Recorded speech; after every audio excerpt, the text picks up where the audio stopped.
How to split screen in MacBook. So let's get started with the tutorial. First of all you have to do is open the two apps you want to use in split screen. So for the first app, let me just tap on the Safari app from my MacBook home screen.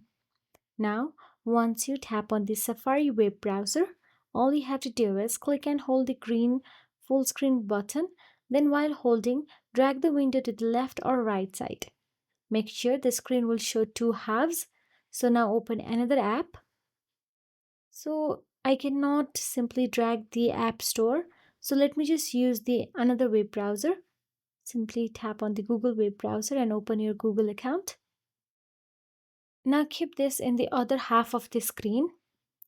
Now you can use both of the windows together.